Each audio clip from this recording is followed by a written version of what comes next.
সৌভাগ্য লাভ করেছি। আজ তার দ্বিতীয় দিবস। দ্বিতীয় দিবসে আমরা ভগবানের চরণ কমল থেকে আস্বাদন শুরু করব। ভগবানের কথা শ্রবণ মঙ্গলম। বসে যদ্দিনাম দুর্দিনাম মন্যে মেঘাচ্ছন্ন নদূরদিনাম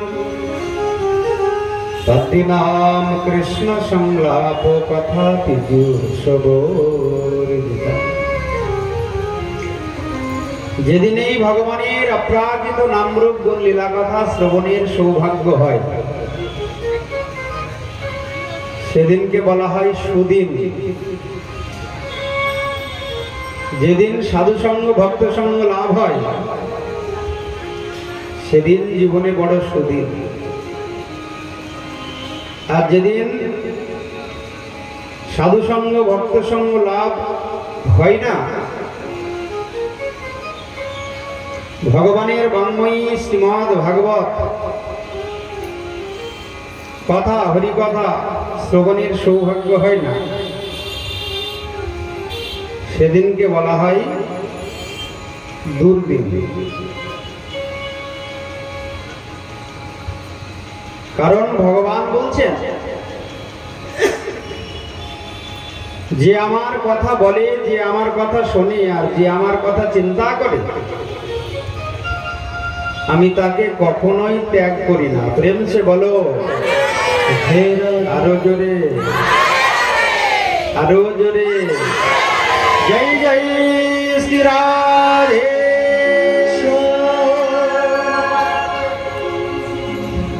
মত কথা বচকম নিত্যম, মত কথা শ্রবণে রতম, মত কথা প্রীত মনসাম নাহম ত্যক্ষ্যামি তাম। ভগবান শ্রীকৃষ্ণ দেবর্ষিপাদ নারদকে বলেছিলেন, হে নারদ, যে আমার কথা বলে, যে আমার কথা শোনে, আর যে আমার কথা মনে চিন্তা করে, তাকে আমি কখনো ভুলি না। ওই জন্যে ভগবানের কথা বললে, ভগবানের কথা শ্রবণ করলে, ভগবানের নামরূপ গুণ লীলা কথা চিন্তা করলে দুর্লভ মানব জন্ম ধন্য হয়। প্রেম সে বলো। আর কিসে মানব জন্ম ধন্য হয়? বস্ত্রালঙ্করণৈ পুষ্পৈ ধূপদীপোপহারকৈ বশীকৃত হয়ন্ত্যশ্চ সতী স্ত্রিয় সৎপতি যথা। হে নারদ, নানাবিধ উপাচারে যদি আমার কেউ সেবা করে, পূজা করে, ধূপ দীপ নৈবেদ্য দ্বারা যদি আমার কেউ অর্চন করে, তার কাছে আমি বশীভূত হয়ে যাই। কেমন? যেমন পতিব্রতা রমণী সেবার দ্বারা তার নিজ পতিকে বশীভূত করে, সৎ স্ত্রীও সৎপতি যথা। ওই জন্য ভগবানের কথা শ্রবণ মঙ্গলম। ভগবানের সেবা মঙ্গলম। যদি কেউ ভগবানের সেবা করে, ভগবানের কথা শুনে, ভগবানের কথা বলে, আর ভগবানের চিন্তা করে, তাহলে তার মানব জন্ম ধন্য হয়ে যায়। তাই আমরা বড় ভাগ্যবান, ভাগ্যবতী। ভগবানের কথা শ্রবণের সৌভাগ্য আমাদের লাভ হয়েছে।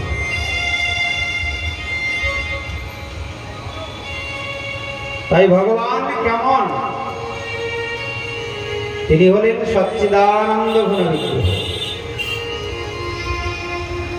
অনাদিরাদি গোবিন্দ, সর্বকারণের কারণ। যার ভজন করার জন্য, যার নাম করার জন্য, সেবা করার জন্য এই মানব জন্ম। এই মানব জন্মের সার্থকতা একমাত্র ভগবানের ভজনে, ভগবানের কথা শ্রবণ আর ভগবানের নাম গুণকীর্তন। এছাড়া মানব জন্ম কোনো কিছুতেই ধন্য হয় না, সার্থক হয় না। এই মানব জন্ম বড় দুর্লভ এবং ক্ষণভঙ্গুর। দুর্লভ বর্ষ দেহে ও দেহিনাম ক্ষণভঙ্গুর,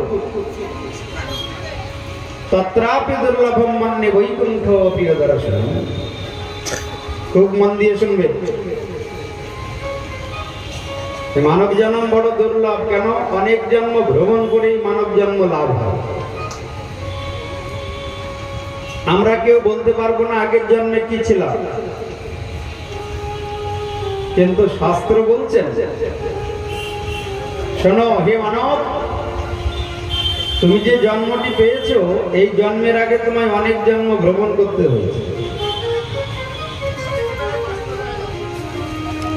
জলজানবলক্ষণ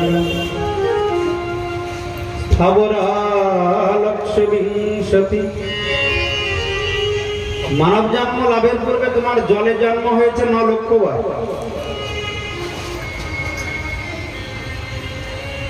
9 লক্ষ বার জলে জন্ম নিতে নিতে যে জন্মে তোমার শঙ্খ জন্ম হয়েছে, আর এই শঙ্খ যখন গোবিন্দর সেবায় লেগেছে তখন তোমার জলে জন্ম শেষ হয়েছে। তারপরে এসেছে 20 লক্ষ বার স্থাবর জন্ম। এই গাছপালা, পাহাড়, পর্বত এইরকম জন্ম হয়েছিল 20 লক্ষ বার মানব জন্মের পূর্বে। যে জন্মে তুমি তুলসী বৃক্ষ হয়ে জন্ম নিয়েছো, আর ওই তুলসীর পাতা যখন গোবিন্দের সেবায় লেগেছে তখন তোমার স্থাবর জন্ম শেষ হয়েছে। বলো তুলসী মহারানী কি জয়। ওই জন্য বৃক্ষ জন্ম যত আছে তার মধ্যে তুলসী বৃক্ষ শ্রেষ্ঠ জন্ম। জগতে অনেক গাছপালা আছে, বৃক্ষ আছে, কিন্তু কোন বৃক্ষের পাতা গোবিন্দ সেবায় লাগে না। একমাত্র তুলসী পাতাই গোবিন্দ সেবায় লাগে। বৃক্ষ জন্মের মধ্যে সর্বশ্রেষ্ঠ জন্ম হলো তুলসী বৃক্ষ জন্ম। ওই জন্য তুলসীর বন্দনা করা হয়, তুলসী পরিক্রমা করা হয়, তুলসী চয়ন করে গোবিন্দ চরণে অর্পণ করা হয়। তুলসী বৃক্ষ সর্বশ্রেষ্ঠ জন্ম বৃক্ষ জন্মের মধ্যে। যে জন্মে তুলসী বৃক্ষ হয়ে জন্ম হয় ওই জন্মই স্থাবর জন্ম শেষ হয়ে যায়। তারপরে আসে 11 লক্ষ বার কৃমিকীট জন্ম এই মানব জন্মের পূর্বে। কৃমিকীট জন্ম 11 লক্ষ বার নিতে নিতে যে জন্মে ভ্রমর হয়ে জন্ম হয়, আর ভ্রমরের মধু যখন ভগবানের সেবায় লাগে তখন ওই কৃমিকীট জন্ম শেষ হয়ে যায়। তারপরে আসে 10 লক্ষ বার পাখি জন্ম। 10 লক্ষ বার পাখি জন্ম নিতে নিতে যে জন্মে ময়ূর হয়ে জন্ম হয়, আর ময়ূরের পালক যখন গোবিন্দ মস্তকে ধারণ করেন তখন পাখি জন্ম শেষ হয়ে যায়। প্রেম সে বলো। এই গেল 50 লক্ষ জন্ম। দেখো মানব জন্ম কত দুর্লভ। পাখি জন্ম 10 লক্ষের পরে 10 লক্ষ বার পাখি জন্মের পরে 30 লক্ষ বার পশু জন্ম হয়। এই বনে জঙ্গলে যত পশু দেখা যায় এসব পশু জন্ম হয় 30 লক্ষ বার মানব জন্মের পূর্বে। 30 লক্ষ বার পশু জন্ম নিতে নিতে যে জন্মে ধেনু গাভী জন্ম হয়, এই গাভীর দুগ্ধ যখন গোবিন্দ সেবায় লাগে তখন ওই পশু জন্ম শেষ হয়ে যায়। যে কোনো জন্মে গোবিন্দ সেবায় লাগতে হবে। তাহলেই ওই জন্ম শেষ জন্ম হয়ে যাবে।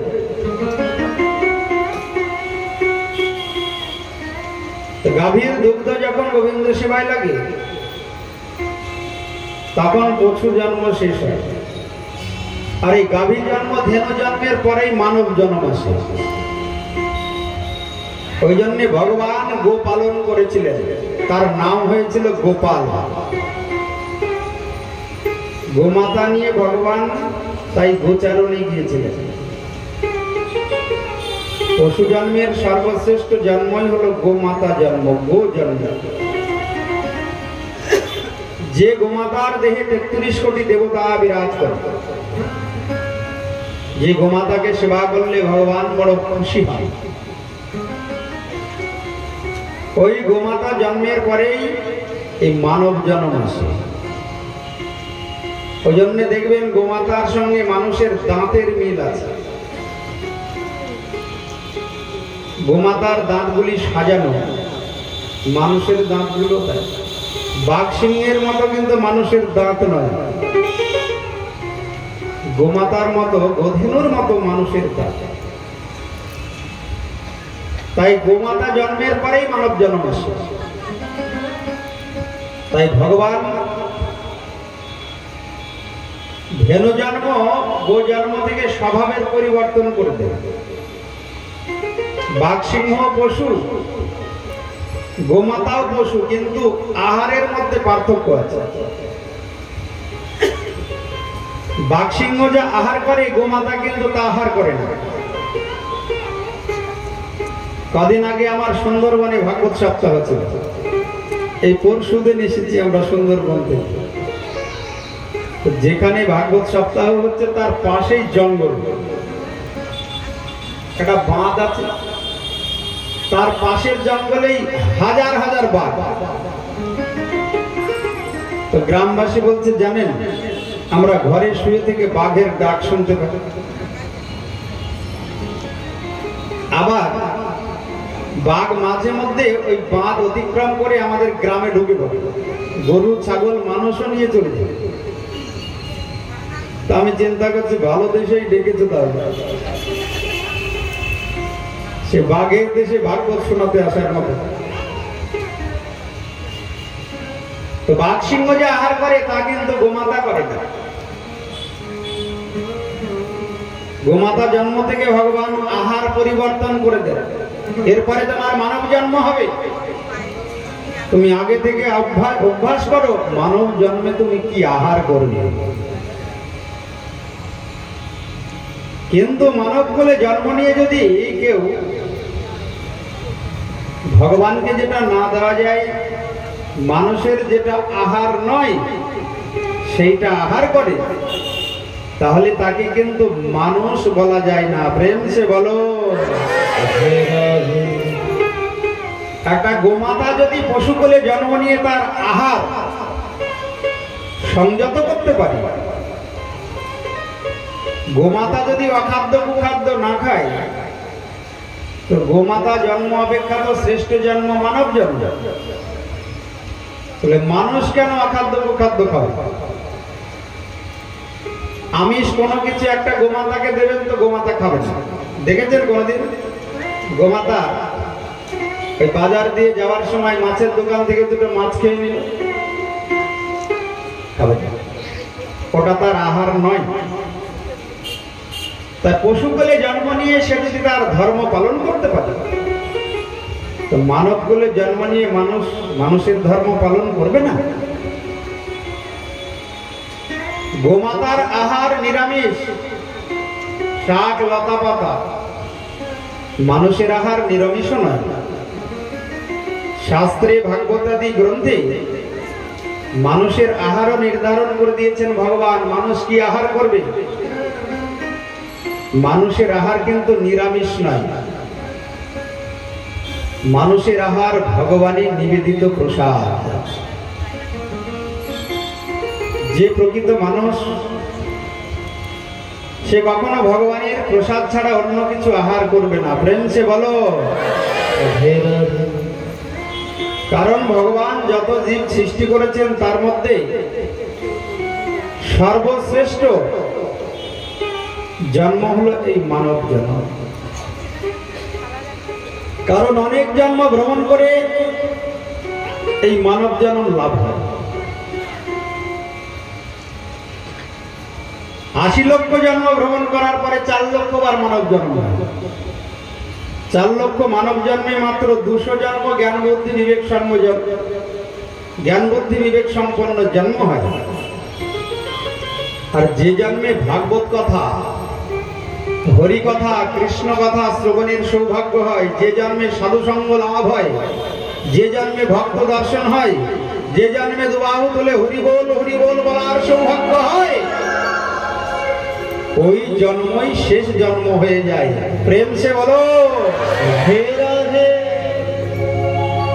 ওই জন্মেই ভগবান কৃপা করে গোলক বৃন্দাবনে নিয়ে যায়। যে জন্মে সাধু সঙ্গ লাভ হয়, যে জন্মে ভক্ত দর্শন হয়, যে জন্মে ভাগবত শ্রবণের সৌভাগ্য হয়, ওই জন্মই সার্থক জন্ম হয়ে যায়। তাই আমরা বড় ভাগ্যবান, ভাগ্যবতী। ভগবানের কথা সাধু সঙ্গ আশ্রয়ে শ্রবণের সৌভাগ্য লাভ করেছি। শ্রীমদ্ ভাগবতে ব্যাসনন্দন শুকদেব রাজা পরীক্ষিতকে বলেছিলেন, রাজন, মানব জন্ম অপেক্ষা একটা দুর্লভ বস্তু জগতে আছে, সেটা হলো সাধু সঙ্গ। ভাগ্যোদয়েন বহু জন্ম সমর্জিতেন সৎসঙ্গমং চ লভতে পুরুষং যদা অজ্ঞান হেতুকৃত মোহ মদন্ধকারৈ নাশং বিধায় হি তৎ উদয়তে বিবেকঃ। মানব জন্ম অনেকেই পায়। পৃথিবীতে অনেক দেশে অনেক মানব জন্মগ্রহণ করে, অনেক মানুষ জন্মগ্রহণ করেন, কিন্তু সবার ভাগ্যে সাধু সঙ্গ লাভ হয় না। প্রেম সে বলো সবার ভাগ্যে সাধু সঙ্গ হয়? তাই তো যারা বিদেশে জন্মগ্রহণ করেছে সাধু সঙ্গ লাভের আশায় তারা ভারত ভূমিতে ছুটে আসে। বৃন্দাবন, নবদ্বীপ, নীলাচলে গিয়ে ধুলাই গড়াগড়ি দেয়, কারণ বিদেশে সাধু সঙ্গ লাভ হয় না। ওটা তপভূমি নয়, ওটা হলো ভোগভূমি। ওখানে সাধু সঙ্গ লাভ হয় না। তাই তারা সাধু সঙ্গ লাভের আশায় ভারত ভূমিতে ছুটে আসে। ভারত ভূমিকে বলা হয় ঋষিভূমি, তপভূমি। ভগবান যতবার অবতীর্ণ হয়েছেন এই ভারত ভূমিতে, যত ঋষি মুনি ঋষি মহাপুরুষের জন্ম হয়েছে এই ভারত ভূমিতে। ওই জন্য ভারত ভূমিতে যাদের জন্ম হয়েছে তাদের ভাগ্যের প্রশংসা দেবতাগণও করে। অহো আমি সাম কি মগাদিশ প্রসন্ন এসা সিধুত স্বয়ং হরি জরি জন্ম লব্ধা নিশু ভারতাজিরে মুকুন্দ সেব কৈকম স্পৃহায়িনা। যাদের মুকুন্দ সেবার যোগ্য জন্ম এই ভারত ভূমিতে লাভ হয়েছে তারা জানবে বড় ভাগ্যবান, ভাগ্য। দেবতাগণ প্রশংসা করে এই ভারতবাসী, কারণ ভারত ভূমিতে জন্ম নেওয়া বহু জন্মের সৌভাগ্যের ফল। তার মধ্যে কাউরি জন্ম যদি পশ্চিমবঙ্গে হয় কলিযুগে, সে আরো ভাগ্যবান, ভাগ্য। যে পশ্চিম বাংলায় বাঙালির ঘরে কলিযুগের ভগবান সচিনন্দন গৌর হরি আবির্ভূত হয়েছে। প্রেম সে বলো সেই বাঙালির ঘরে যাদের জন্ম হয়েছে, কলিযুগে যে ভগবান বাংলা ভাষা বলেছেন, ওই বাংলা ভাষা যারা বলছে, ওই বাংলা ভাষায় যারা কথা বলছে, তারা কত ভাগ্যবান ভাগ্যবতী, কিন্তু জন্মটাকে ধন্য করতে হবে, জন্মটাকে সার্থক করতে হবে। কৃষ্ণদাস কবিরাজ গোস্বামী শ্রী চৈতন্য চরিতামৃতে কলম দিলেন, ভারত ভূমিতে হইল মনুষ্য জন্ম যার, জন্ম সার্থক করি করো পর উপকার। ভারত ভূমিতে যাদের মানব জন্ম হয়েছে, জন্মটাকে সার্থক করতে হবে, ধন্য করতে হবে। এখন প্রশ্ন হলো, কি করলে জন্মটা সার্থক হবে? কি করলে জন্ম ধন্য হবে? খুব বড় বাড়ি করলে, অনেক দামি গাড়ি কিনলে, নাকি ব্যাংক ব্যালেন্স করলে, ধনী মানি জ্ঞানী পণ্ডিত হলে, কি করলে জন্ম ধন্য হবে? জন্ম ধন্য হবে, সার্থক হবে একমাত্র কৃষ্ণ ভজন করলে। প্রেম সে বলো, জন্ম ধন্য হবে রাধে রাধে বললে, কৃষ্ণ কৃষ্ণ বললে, রাম রাম বললে, এই দুর্লভ মানব জন্ম ধন্য হবে। এছাড়া কোনো কিছুতেই মানব জন্ম ধন্য হবে না। আর কিসে মানব জন্ম ধন্য হবে? মনে প্রাণে ভাগবত শ্রবণ করলে। আর ভাগবত শ্রবণ করতে করতে মাঝে মধ্যে রাধে রাধে বললে। প্রেম সে বলো, কেন রাধে রাধে বলতে হবে? না 1000 বার বিষ্ণু অর্থাৎ ভগবান নারায়ণের নাম করলে, 1000 বার ভগবান নারায়ণের নাম করলে একবার রাম নামের ফল হয়। 100 বার রাম নাম করলে একবার কৃষ্ণ নামের ফল লাভ হয়। আর 3 বার কৃষ্ণ নাম করলে একবার রাধা নামের ফল লাভ হয়। প্রেম সে বলো,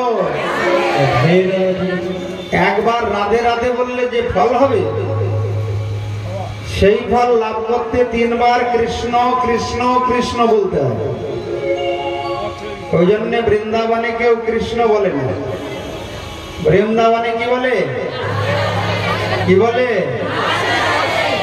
তাই আমরা যে কয়দিন সাধু সঙ্গে ভাগবত শ্রবণ করবো, এই কয়দিন আমরা বৃন্দাবনে বাস করব। কেন? যেথা হয় নাম সংকীর্তন, সেথাই বৃন্দাবন। আর সেই বৃন্দাবনে গেলে রাধে রাধে বলনা পড়েগা। প্রেম সে বলো, তাহলে আমাদের দুর্লভ মানব জন্ম ধন্য হয়ে যাবে। কৃষ্ণ ভজন করলে সামনে যারা বসে আছে, আমি একবারই বলবো, শুধু যদি বারবার ওঠা বসা করো তাহলে পেছনে গিয়ে বসতে হবে।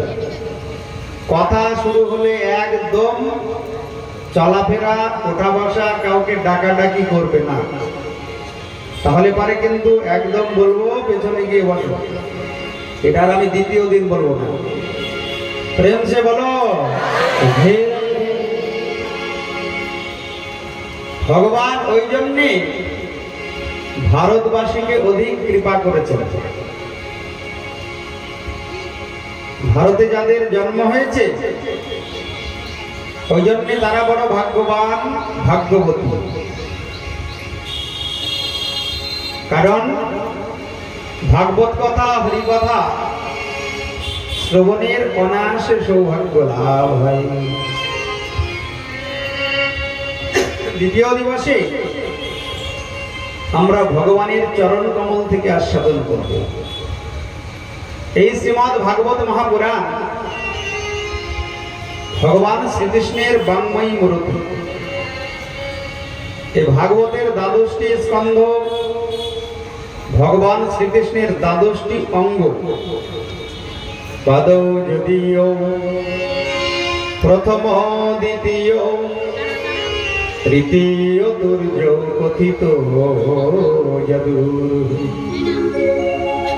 নাভিস্তথা পঞ্চময়ে ষষ্ঠ ভুজান্তর দুর্যুগল তথা কণ্ঠস্তুরাজম নবম যদিও মুখার বিন্দাম দশম প্রফুল্ল একাদশ যস্য ললাট পট্টম শিরোপিত দ্বাদশ এব ভাতি। শ্রীমদ্ ভাগবতের প্রথম আর দ্বিতীয় স্কন্ধ ভগবান শ্রীকৃষ্ণের দুই চরণ কমল। তৃতীয় চতুর্থ স্কন্ধ ভগবান শ্রীকৃষ্ণের জানু প্রদেশ জঙ্ঘা। ভাগবতের পঞ্চম স্কন্ধ ভগবান শ্রীকৃষ্ণের নাভি কমল। ষষ্ঠ স্কন্ধ ভগবান শ্রীকৃষ্ণের বক্ষস্থল। সপ্তম আর অষ্টম স্কন্ধ ভগবান শ্রীকৃষ্ণের দুই বাহুযুগল। নবম স্কন্ধ ভগবান শ্রীকৃষ্ণের কণ্ঠদেশ। দশম স্কন্ধ ভগবান শ্রীকৃষ্ণের বদন কমল। একাদশ স্কন্ধ ভগবান শ্রীকৃষ্ণের ললাট। আর দ্বাদশ স্কন্ধ ভগবান শ্রীকৃষ্ণের মস্তক। তাই শ্রীমদ্ ভাগবত সপ্তাহযজ্ঞ আস্বাদন করলেই ভগবানের চরণ থেকে মস্তক পর্যন্ত আস্বাদন হয়ে যায়। প্রেম সে বলো। তাই আজকে আমরা দ্বিতীয় দিবসে ভগবানের চরণ থেকে আস্বাদন শুরু করব। মহর্ষি কৃষ্ণ দ্বৈপায়ন বেদব্যাস শ্রীমদ্ ভাগবতের মঙ্গলাচরণ বর্ণন করতে গিয়ে সর্বপ্রথম ভগবানকেই বন্দনা করেছেন। কোন ভগবান? যিনি অনাদিরাদি গোবিন্দ সর্বকারণের কারণম ভগবান শ্রীকৃষ্ণ, যিনি একমাত্র জীবের আরাধ্য ধন, সেই ভগবান শ্রীকৃষ্ণের বন্দনা করি। আমি গতকাল বলেছিলাম একটা মন দিয়ে কখনো একজনকে ছাড়া দুইজনকে ভালোবাসা যায় না, আর ওই একজনই হলো ভগবান শ্রীকৃষ্ণ, যাকে ভালোবাসলে জগতের সবাইকে ভালোবাসা হয়ে যায়। গাছের গোড়ায় জল দিলে যেমন ওই জল সর্বত্র ছড়িয়ে যায়, ডালপালা শাখা প্রশাখা পাতা সব সতেজ হয়ে যায়, তদ্রূপ ভগবান শ্রীকৃষ্ণের ভজন করলে জগতে যত অবতার, যত মহাপুরুষ, যত দেব দেবতা, যত জীবগণ আছে সবার সেবা হয়ে যায়, সবাইকে ভালোবাসা হয়ে যায়। প্রেম সে বলো। তাই ভগবান শ্রীকৃষ্ণ একমাত্র জীবের আরাধ্য ধন। তাই মহর্ষি কৃষ্ণ দ্বৈপায়ন বেদব্যাস সর্বাগ্রে ভগবান শ্রীকৃষ্ণের চরণে শরণ নিলেন, চরণ বন্দনা করলেন। জন্মাদ্যস্য যতন্নয়াদিত রত সর্দেশ বিজ্ঞ শরৎ তেনে ব্রহ্ম হৃদয় আদি কবয়ে মুহ্যন্তি যৎসূরয় তেজো বরি মৃদম যথা বিনিময়ম यत्र त्रिसर्गो मृषां ধাম্নাসেন সদা নিরস্ত কুহকম সত্যম পরমধি। সত্যম পরম ধীমহি। আমি সেই পরম সত্য বস্তুর ধ্যান করি। তিনি কে? না, যার থেকে এই জগতের সৃষ্টি স্থিতি ও প্রলয় হয়ে থাকে। জন্মাদ্যস্য যতঃ, যাকে চিনতে গিয়ে অনেকেই ভুল করে ফেলে। অর্ধেশ ভিজ্ঞ স্বরা, বড় বড় পণ্ডিত জ্ঞানী তারাও যাকে চিনতে ভুল করে। যারা জ্ঞানী তারা সেই পরম ব্রহ্ম স্বরূপ ভগবানকে বলে তিনি হলেন ব্রহ্ম। যারা যোগী তারা তাকে বলে পরমাত্মা, আর যারা ভক্ত তারা বলে ভগবান। বদন্তি তত্ত্ববিদাস তত্ত্বম যজ জ্ঞানম অদ্বয় ব্রহ্মেতি পরমাত্মেতি ভগবান ইতি শব্দতে। একই পরম তত্ত্ববস্তু জ্ঞানীর কাছে হন ব্রহ্ম, সেই পরম তত্ত্ববস্তু যোগীর কাছে হন পরমাত্মা, আর ভক্তের কাছে হয়ে যান ভগবান। তাই ভগবান কেমন? যার মন যেমন। প্রেম সে বলো রাধে রাধে না বললে কিন্তু পরের জন্মে বোবা হবে। ওই জন্য যখনই বলবো প্রেম সে বলো, তখন উচ্চস্বরে বলবে রাধে রাধে। ভগবান এই বাক শক্তি কেন দিয়েছে? ঝগড়া করার জন্য নয়, সারাদিন বক বক বক বক করার জন্য নয়। এই বাক শক্তি ভগবান দিয়েছেন রাধে রাধে কৃষ্ণ কৃষ্ণ রাম রাম বলার জন্য। প্রেম সে বলো ঠিক এইভাবে যত রাধে রাধে বলবে তত রাধারানীর কৃপা লাভ হবে। রাধারানী নবনীত হৃদয়া। জীবগোস্বামীপাদ টিকায় বলছেন রাধারানীর হৃদয় ননির মতো কোমল। কে কত বড় পাপী তাপী অপরাধী রাধারানী কিছু দেখেন না। শুধু একবার যদি উচ্চস্বরে কেউ রাধে রাধে বলে, তাহলেই রাধারানী তাকে চরণে আশ্রয় দেন, কৃপা করেন। প্রেম সে বলো তাই রাধে রাধে যত বলা যাবে তত লাভ হবে। তো মহর্ষি কৃষ্ণ দ্বৈপায়ন বেদব্যাস বলছেন সেই ভগবান শ্রীকৃষ্ণকে চিনতে অনেকেই ভুল করে। যে ভগবান তেনে ব্রহ্ম হৃদয় আদি কবয়ে, আদি কবয়ে ব্রহ্মণে, অর্থাৎ যিনি ব্রহ্মাকে তত্ত্বজ্ঞান প্রদান করেছিলেন সর্বপ্রথম। অনেক দেবদেবতাগণ ভগবানকে চিনতে পারে। মৈহন্তি যৎসূরয়ঃ মৈহন্তি মোহ প্রাপ্নুবন্তি, মোহপ্রাগ্রস্ত হয়ে যায় ভগবানকে চিনতে। কেমন? যেমন তেজ বারু মৃদাম যথা বিনিময় যত্র ত্রিসর্গম বৃষা। যেমন মরুভূমির মরীচিকাকে দেখে অনেকে জল মনে করে। মরুভূমির বালুকায় যখন সূর্যের কিরণ পড়ে তখন মরীচিকা সৃষ্টি হয়। দূর থেকে প্রতীক মনে করে, মনে হয় নদী বয়ে যাচ্ছে, সেখানে গেলে তৃষ্ণা মিটবে, পিপাসা দূর হবে। কিন্তু ওটা তো আসলে জলও নয়, নদীও নয়, ওটা মরুভূমির মরীচিকা। তাই তেজ বারুমেদাম যথা বিনিময় যত্র ত্রিসর্গম বৃষা। তো ভগবানকে কি চেনা যাবে না? ব্যাসদেব বলছেন হ্যাঁ চেনা যাবে। কবে চেনা যাবে ভগবানকে? বলছেন যেদিন তুমি নিজেকে চিনতে পারবে। প্রেম সে বলো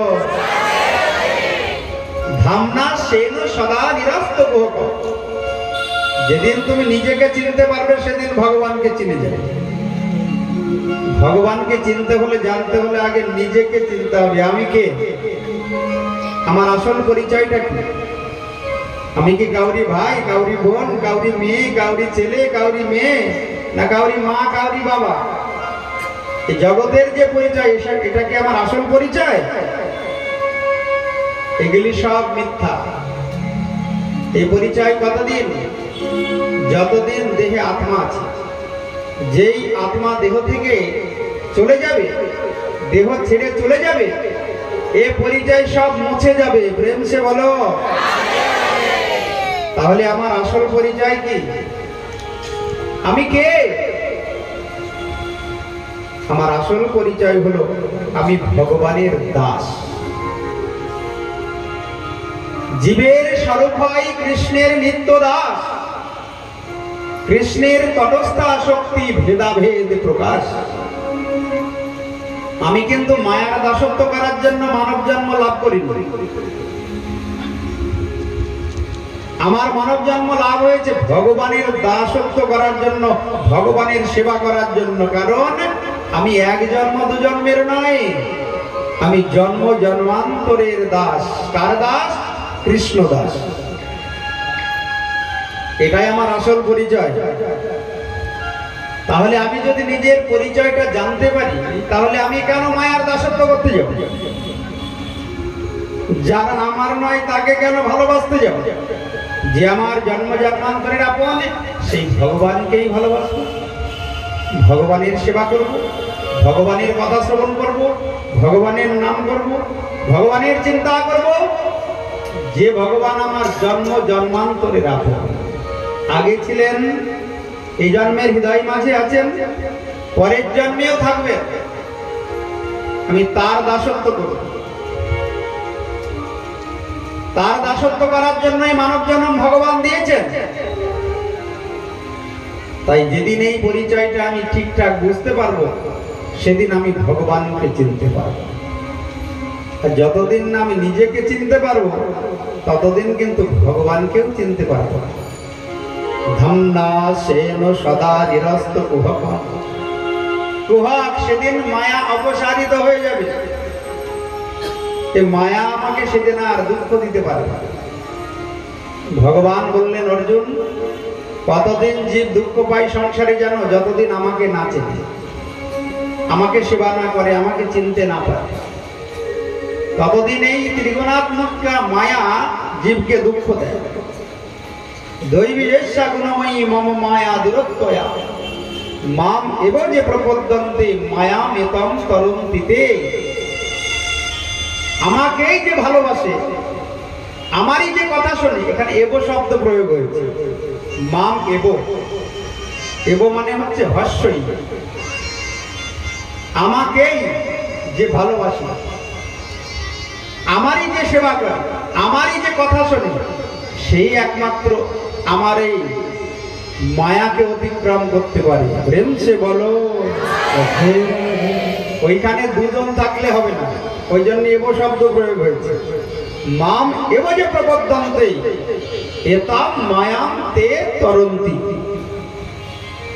এই দূরতিক্রম যে মায়া, যে মায়াকে অতিক্রম করা কঠিন, সেই মায়াকে অনায়াস অতিক্রম করতে পারে যদি একটা মন আমাকেই দেখে।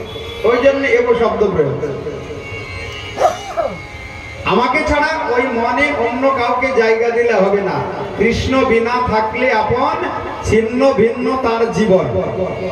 তো যাকে ধরবে সেখান থেকেই দুঃখ পাবে, যাকে ধরবে সেই ছেড়ে পালাবে। ওই জন্য ভগবান বলেছেন, অর্জুন, মাম এব যে প্রপদ্যন্তে মায়াম এতাম তরন্তিতে। আর ওই ভগবানই হলেন সত্য বস্তু। আর ওই ভগবানের কথা শোনা, ভগবানের নাম করা, ভগবানের সেবা করাই হলো জীবের ধর্ম। শুধু ধর্ম নয়, এটা হলো পরম ধর্ম। প্রেম সে বলো। ধর্ম প্রজ্জিত কৈতবত্র পরম নির্মৎ শরণাম শতম বেদাম বাস্তবমাত্র বস্তু শিবদাম তাপত্রয় নিমূলনম। শ্রীমদ্ ভাগবতে মহামুনি কৃতে কিংবা পরৈরেশ্বরঃ সদ্য হৃদ্য অবরুদ্ধতে অত্র পৃথিবী শুশ্রূষুভিস্তৎসনা। সেই পরম সত্য বস্তু ভগবান শ্রীকৃষ্ণের সেবাই জীবের পরম ধর্ম। ব্যাসদেব বলছেন, আমি সেই ধর্মের কথা বলার জন্যই হে ভক্তগণ তোমাদের সামনে ভগবানের বাংময়ী মূরতি শ্রীমদ্ ভাগবত এনেছি। ওই পরম ধর্মের কথা বলবো। ধর্ম প্রজ্জিত কৈতব্য, এই জীবের পরম ধর্ম কপটতা আসন্ন ধর্ম। যে ধর্মে কোনো কপটতা, কপটতা কাকে বলে? যার মন আর মুখ এক নয়, তাকে বলা হয় কপট। তাই আমি যে পরম ধর্মের কথা বলবো, সেটা কিন্তু কপটতা শূন্য, মোক্ষ ফলাভিসন্ধি রহিত ধর্ম। যেখানে মোক্ষ বাসনা পর্যন্ত নাই। ধর্ম প্রজ্জিত প্রকৃষ্ট রূপেণ উজ্জিত, অর্থাৎ এই ধর্ম হলো প্রেম ধর্ম। মোক্ষ ফলাভিসন্ধি রহিত ধর্মের কথা আমি বলবো। তাকেই বলা হয় ভাগবত ধর্ম। ধর্ম প্রজ্জিত কৈতবত্র পরম নির্মত শরণাম শতাম। কিন্তু এই ভাগবত ধর্মের অধিকারীকে, পরম ধর্মের অধিকারী যে নির্মৎসর, যার মধ্যে মাৎসর্য নাই।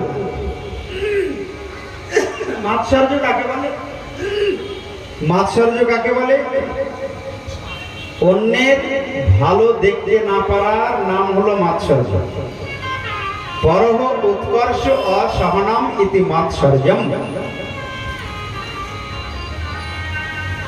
আমার একতলা বাড়ি, আমার বাড়ির পাশে একজন দোতলা করে, ব্যাস কথা বলা বন্ধ হয়ে গেল,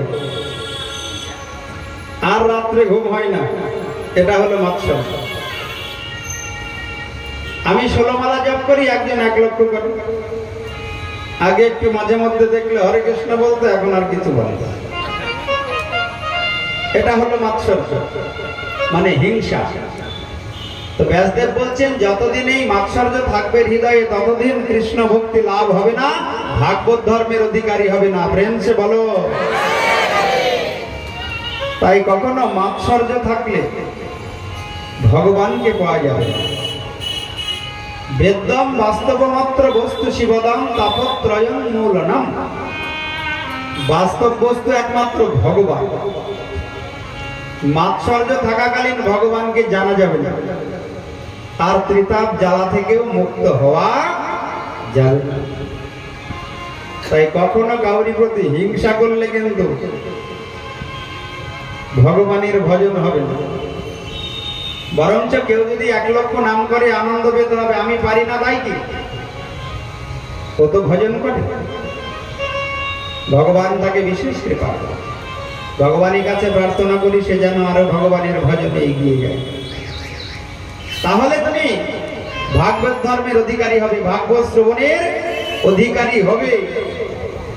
আর হৃদয়ে যতদিন হিংসা থাকবে, মাৎসর্য থাকবে, পরস্ত্রী কাতরতা থাকবে, ততদিন এই ভাগবত ধর্মের, পরম ধর্মের অধিকারী হবে না। শ্রীমদ্ ভাগবতে মহামণিকৃতে কিংবা পরৈশ্বর।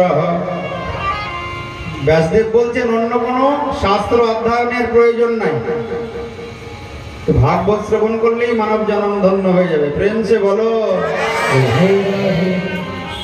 জগতে বেদরূপী কল্পবৃক্ষের সুপরিপক্ক ফল হলো শ্রীমদ্ ভাগবত। জগতে অনেক শাস্ত্র আছে, এত শাস্ত্র আছে, ব্রহ্মার সমান আয়ু লাভ করলেও শাস্ত্র অধ্যয়ন করে আর শ্রবণ করে শেষ করা যাবে না। ব্রহ্মার পরমায়ু কত? ব্রহ্মার যদি একদিন হয়, আমাদের হবে 432 কোটি বৎসর। ব্রহ্মার যদি 1 রাত্রি হয়, আমাদের আবার হবে 432 কোটি বৎসর। ব্রহ্মার দিন রাত্রি 24 ঘন্টা, মানে আমাদের 864 কোটি বৎসর হবে। ওই রকম ব্রহ্মার 1 বছর, 10 বছর, 100 বছর পরমায়ু। তাই মহাজন বলছেন, ওই রকম ব্রহ্মার সমান আয়ু লাভ করেও ভগবান যত শাস্ত্র জগতে রেখেছেন, অধ্যয়ন করে শেষ করা যাবে না। অনন্ত শাস্ত্রম বহুবেদিতব্যম স্বল্পশ্চ কাল বহুবিঘ্নতা চ। কিন্তু সময় তো বড় কম। কলিযুগের পরমায়ু কত? 100 বছর। সত্য যুগে যারা জন্ম নিয়েছিল তাদের পরমায়ু ছিল 1 লক্ষ বছর। হাজার হাজার বছর ধ্যান করে ভগবানকে লাভ করত। ত্রেতা যুগে একটা শূন্য কমে পরমায়ু হলো জীবের 10,000 বছর।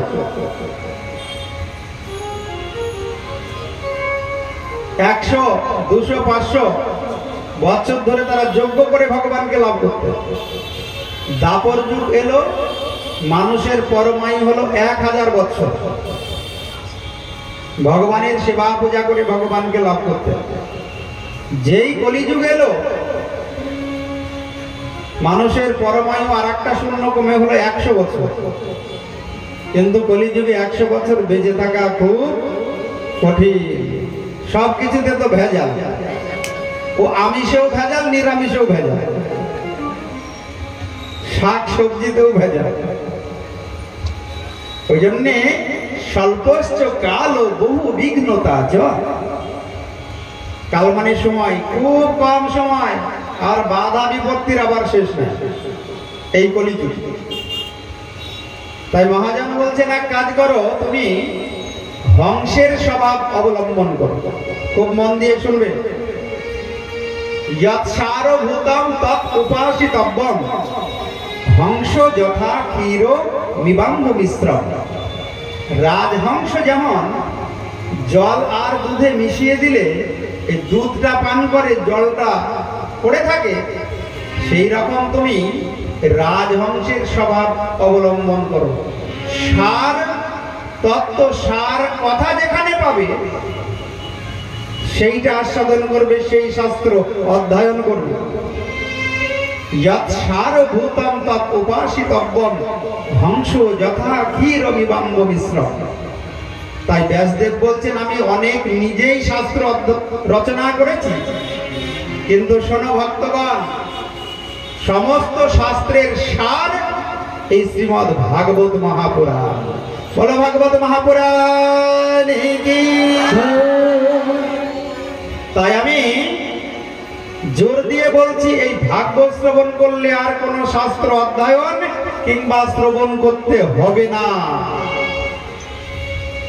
ভাগবতের এতই মহিমা, যদি কেউ মনে করে আমি ভাগবত শ্রবণ করব, সঙ্গে সঙ্গে তার হৃদয় মাঝে এসে ভগবান আসন পেতে বসে যান, আবদ্ধ হয়ে যান। সদ্য হৃদ্য অবরুদ্ধতি অত্র কৃতিভি শুশ্রূষুভি তৎসনা। ভগবান আর সে হৃদয় ছেড়ে যেতে পারে না, ভক্তের হৃদয় মাঝে আবদ্ধ হয়ে যায়। ওই জন্যে কিংবা পরৈশ্বরই সময় যখন খুব কম, অন্য শাস্ত্র অধ্যয়নের শ্রবণের কোনো প্রয়োজন নাই। যে কটা দিন বাঁচবে মনে প্রাণে ভাগবত শ্রবণ করবে, আর মাঝে মধ্যে রাধে রাধে বলবে। প্রেমসে বলো আরো জোরে, আরো জোরে, জয় জয় শ্রী রাধে। राधिका नाम अनमोल बोलो राधे राधे। राधिका नाम अनमोल बोलो राधे राधे। राधिका नाम अनमोल बोलो राधे राधे। राधिका नाम अनमोल बोलो राधे राधे। राधे राधे राधे जय जय श्री राधे। राधे राधे राधे जय श्री राधे। राधे राधे राधे जय जय श्री राधे। राधे राधे राधे जय जय श्री राधे। श्याम का नाम अनमोल बोलो राधे राधे। श्याम का नाम अनमोल बोलो राधे राधे। राधिका नाम अनमोल बोलो राधे राधे। राधिका नाम अनमोल बोलो राधे राधे।